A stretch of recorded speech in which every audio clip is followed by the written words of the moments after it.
అమ్మో, నువ్వు ఎలా అయినా ఐఏఎస్ అవ్వాలిరా. ఇది నా ఒక్కదాని కలే కాదు, కుటుంబ బాధ్యతల కోసం తమ సొంత కలనే వదిలేసుకున్న వారెందరో. ఐఏఎస్ అంటే ఏంటమ్మా?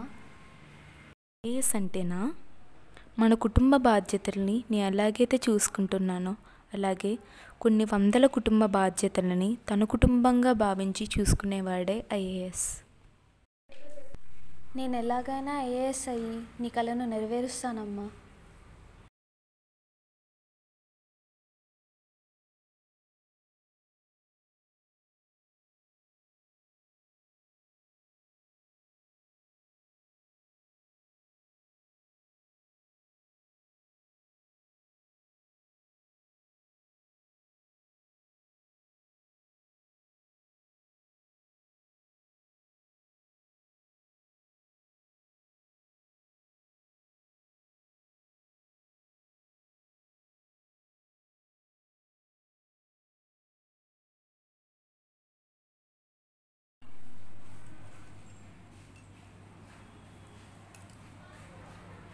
అబ్బా,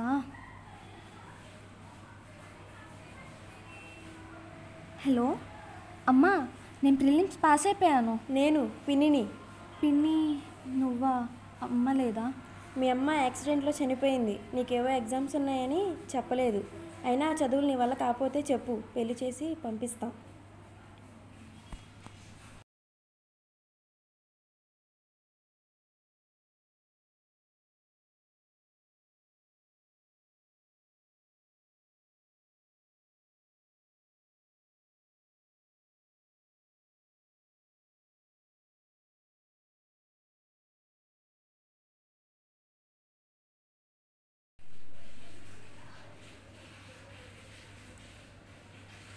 ఎక్కడికో వెళ్తున్నట్టున్నావు?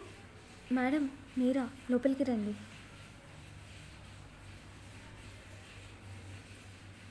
ఊరొదిలి వెళ్ళిపోతున్నా మేడం, మళ్ళీ తిరిగి రాను. నువ్వు ఈ కళ సాధించాలని మీ అమ్మ ఎంతో కోరుకున్నారు. నువ్వు ఇలా మధ్యలో వెళ్ళిపోతే ఎలా? మా అమ్మే నా బలం. అలాంటిది ఇప్పుడు ఆవిడ నా పక్కన లేరు. ఇంకా సాధిస్తానన్న నమ్మకం నాకు లేదు.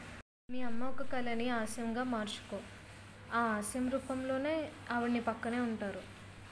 మీరెన్ని చెప్పినా నేను క్లియర్ చేయలేననిపిస్తుంది మేడం. క్లియర్ చేయలేననిపిస్తుంది. భగవద్గీతలో ఒక శ్లోకం ఉంది, కర్మణ్యేవాధికారస్తే మా ఫలేషు కదాచన. మనిషి ఫలితాన్ని ఆశించకుండా తన ధర్మాన్ని తాను చేసుకుంటూ పోవాలి. తర్వాత ఏం జరగాలో అదే జరుగుతుంది.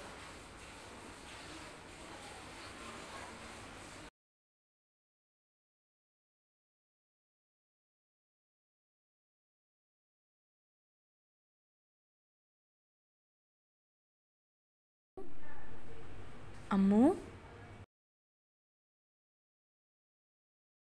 అమ్మో, నువ్వెలా అయినా ఐఏఎస్ అవ్వాలిరా.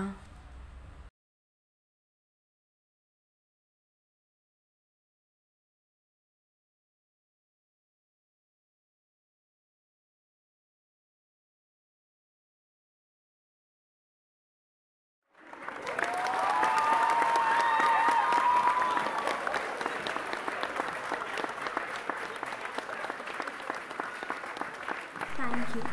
ఇది నా కథ. నా కథ మా అమ్మ ఆశయంతో నడిచింది. మరి మీది?